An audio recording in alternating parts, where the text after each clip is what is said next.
أعزائي المشاهدين، كما عودناكم في برنامجكم الأسبوعي برنامج إماراتي، ولهذا الأسبوع نستضيف السيد مايك المدير التنفيذي والسيلز دايركتور لشركة سيراميك سيتي في إمارات دبي. Good afternoon, Mr. Mike. Good afternoon. Alphys would like to know who is Mike and when he came to United Arab Emirates.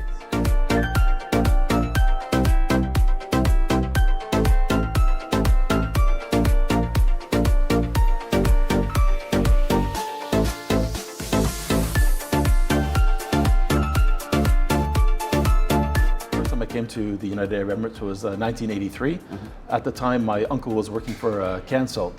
He built the road up Jabal Hafid for Sheikh Khalifa's palace. That was done in 83. So the first time I came was 83 and to 88. That was my first time in the UAE. You came to UAE and you find your opportunity on 96 to start your own, business opportunity. How it was that time and how you see the difficult it was on 96 and what the difficult also now at the moment to start a business also. Right. Yes, in 96 I came back before I went on to graduate school. I said I wanted to come back to the Middle East to reconnect with the place because I was here when I was young. So I came in 96 and I took a job in a building materials company, and the decision in 2000 was let's expand. So we decided to expand to Dubai. And at that time, there was a growing need for building materials companies as Dubai was coming up, and there was an opportunity to get started. Some of the challenges were understanding, regulation.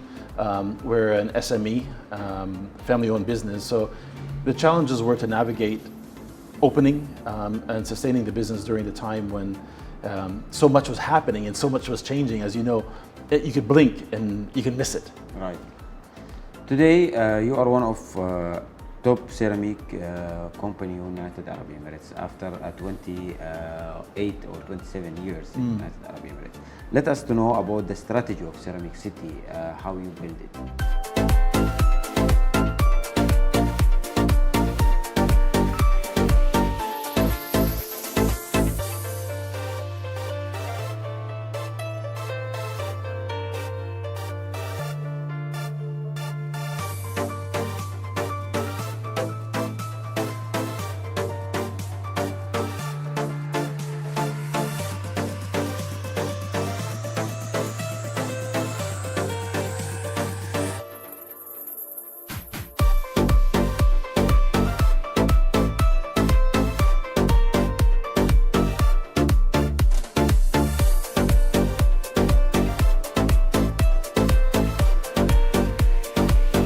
So the strategy of Ceramic City, the vision of the company is we're committed to quality and customer care. That has always been the foundation of the company. That never changes. The customer's experience is the most important. The customer has to come in and feel important. They have to be happy, and we have to understand their need. Right. So that does not change. That is the foundation of the business. And also bringing in competitive products from multiple areas in order to serve the community better, to give them the more options, and also to help educate to what products are going to be the best for them. And let us know about the product and brand you are working with. Right. So in our group, we represent about 50 manufacturers globally. We bring from Spain, Italy, Indonesia, Malaysia, Turkey as well, and South America from Brazil. So we represent some key brands including Florum, Novabel, Azteca. We have a very big collection from Eliane from Brazil as well. And so we represent many manufacturers with different designs and different aspects to them. So to offer a variety, because now with 200 nationalities living in the UAE, everybody's going to want something different. Right. So we try to cater to those different needs and say, hey, look, we have from here, we have from here, we have from here. So once we understand what the customer is looking for directly, then we can offer them the full range of products and say, this might suit you, this might suit you, this might suit you. And what we can say about the competition in United Arab Emirates in your field? Yes. Thousands of companies dealing what you are doing. Yes. And you need to be a unique from them also. Correct. There's a lot of competition in the UAE, and we welcome it because competition only makes you better. I think the leadership of this country was very smart in saying that coming to the UAE, coming specifically to Dubai and setting up is a great opportunity. but you must continue to change, you must continue to evolve. And that's what competition does. You know, I had the opportunity to represent the UAE internationally in rugby. And in rugby, there's a very, very common motto: you're only as good as your last performance. It doesn't matter how good you are, but if you do not perform on that certain day, you will get dropped. Right. And so that's the kind of the way that we run this business, is that you have to be on your game, understand the competition is there, and not rest on what you've done previously, but continue to evolve your game and make sure that you're meeting the customer's demands with the highest service and the best price point possible in the market. So competition is a healthy thing. And what's the priority for Ceramic City? So what distinguishes us, I think what you're asking us is, we invest in the relationship. Each salesperson here is trained to understand what specifically the client needs, and to remember that it's a relationship, not just a transaction. Right. A transaction is very cold. It's a one-time interaction with the customer, and then it's finished.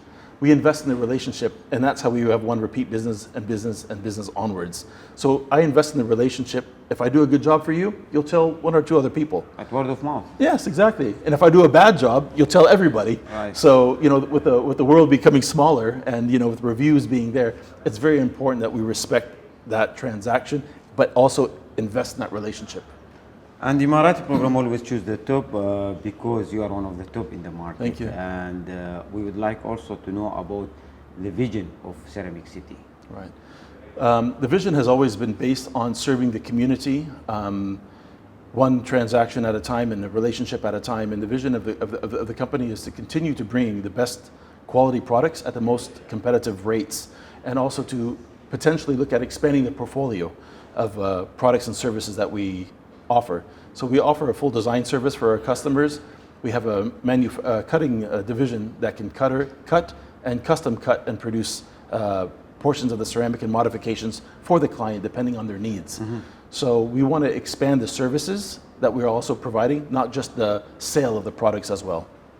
We need to be always on the top, and it is not easy, I'm sure. As His Highness Sheikh Mohammed bin Rashid, he mentioned in my vision book in one of chapters, they say to be number one, it is not easy, but to continue, that's the more hard also. Yes. How you are continue within 27 or 28 years and you stay always on the top? That's a very good question. I think Sheikh Mohammed bin Rashid and his government are very, very clever and leading by the example of not resting on what you've done. It's continuing to strive to be number one. Right. Just as the country has evolved, going from, you know, villas to high rises, they could have stopped there, but no, they continue to explore and to go higher and higher and higher. And just like us as a business, we have to look at the mirror and say where we're failing. We have to be open to criticism, even from our own employees. If they find a way that's better, we have to be sensitive and react to that. So we're always trying to strive, you know, to grow our offerings and also our level of service to understand the demands of the market, because it's changing so rapidly. You know, today is very different than tomorrow and very different than yesterday. Right. To build a long relation term with our client, we need to be behind our project always. We need to be support them after sales service, which is more important.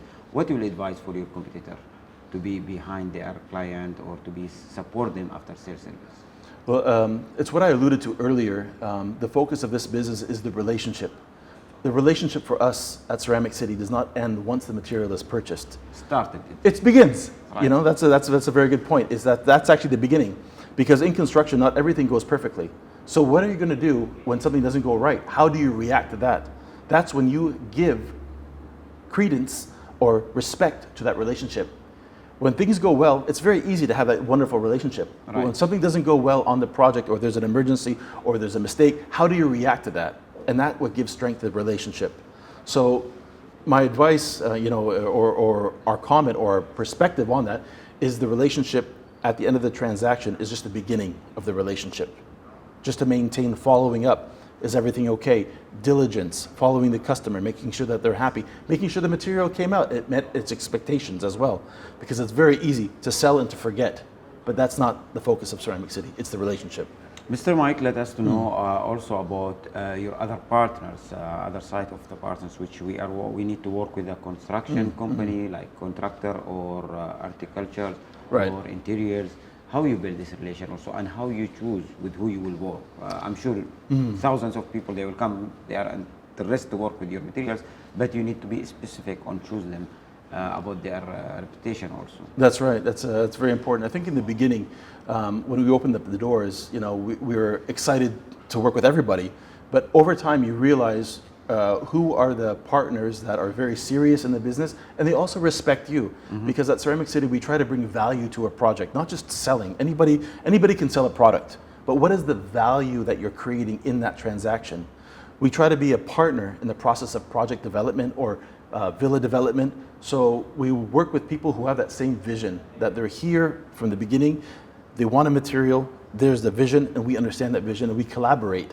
And that's kind of a differentiation that we have. We're looking at the relationship, but also in the form of collaboration for the sake of the project, not just to have something very binary, selling and buying and servicing.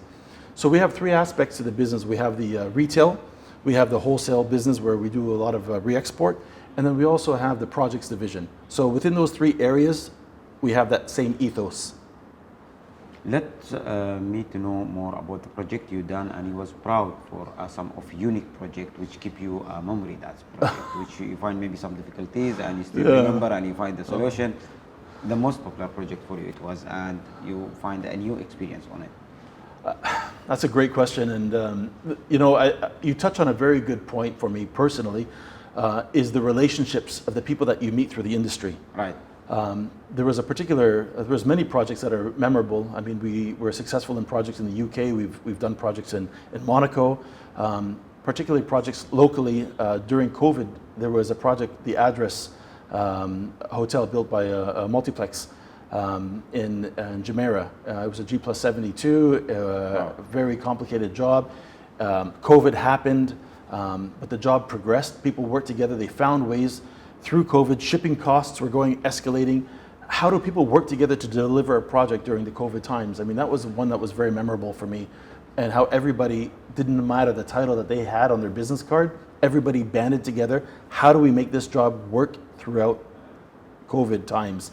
There were many projects. I mean, there was a Zahia in Sharjah, there was a villa development there, completing Zaha Hadid's Opus project in Business Bay. That was a very memorable project for us as well. But more importantly than the projects were the people that you remember, the companies that you remember, the individuals that you remember. So and the teamwork that went into it. Those personalities, I think, are ingrained in my head more than the project itself. Let me to know about the team, the family team of Ceramic City. How you choose them and how the relation between you and your team who work with. That's a good question as well. Again, the dynamics changed, because when I first started in the business as just a junior sales, and then growing in the business, the relationship evolves over time, and the relationship is very, very close. It's very, very tight. Again, there's no egos. We have no room in the business for attitudes or something that's going to be destructive. We all have a role to play. We respect each other's role, because the left hand needs the right hand. Right. Every part of the body is essential to the function of the body. And same in the business. There's a lot of times a perspective from somebody. I might not agree with them, but they are more qualified in that position, and I must listen to them. I would be foolish if I stood before you here and said, I built this on my own, I did this on my own. A company is only as good as the people and the members in the business.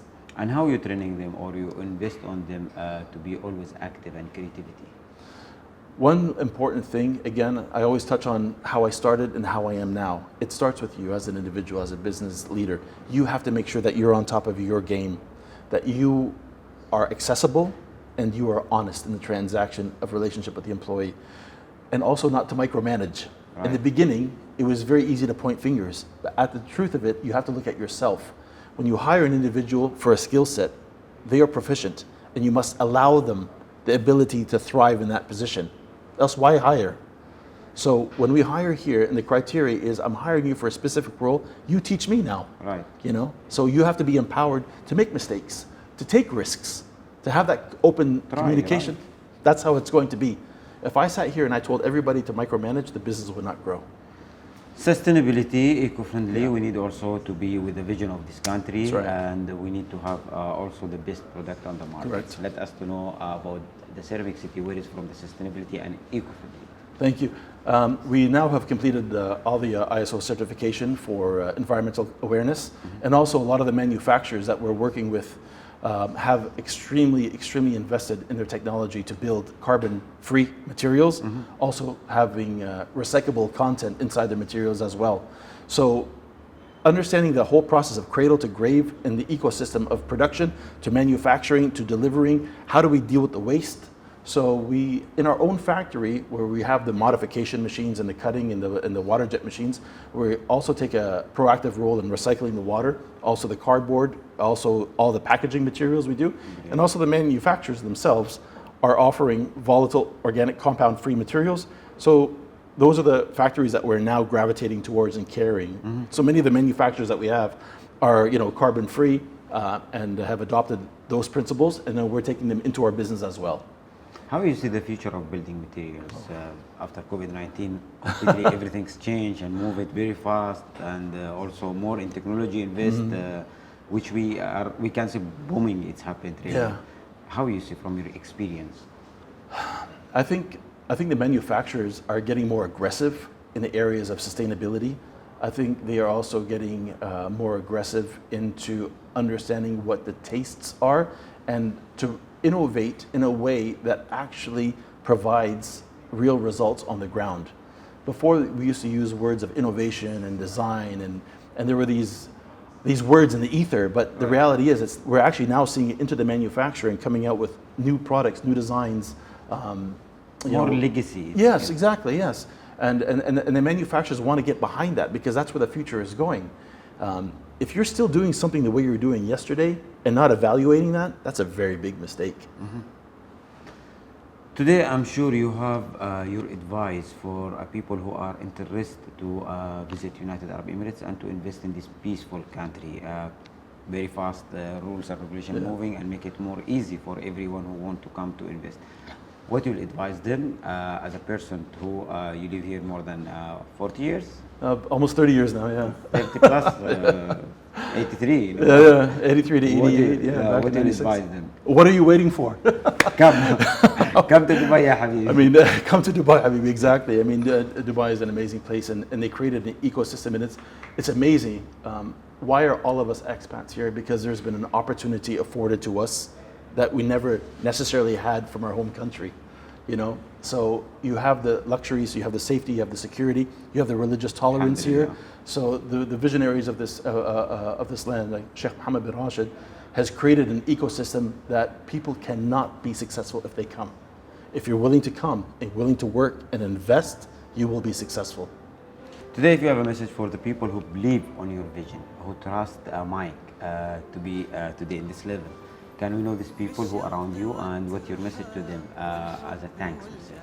Well, first of all, I mean, I'd like to thank the customers and the clientele that continue to believe in us. I mean, obviously, I'd like to thank my family, my parents and obviously my wife and even my children. I mean, it's you get up in the morning and sometimes it's difficult, but you look at their faces and they have so much trust and belief in you. So I'm also encouraged a lot by my team. I mean, many of the team members have been with me for 20 years through the good times and the tough times too, because it's not always going to be great times, but it's wonderful, and I'm very grateful for the leadership of this country, number one. I'm very thankful for the employees in the business as well, and for the customers and the clients that continue to trust the brand Ceramic City and their projects.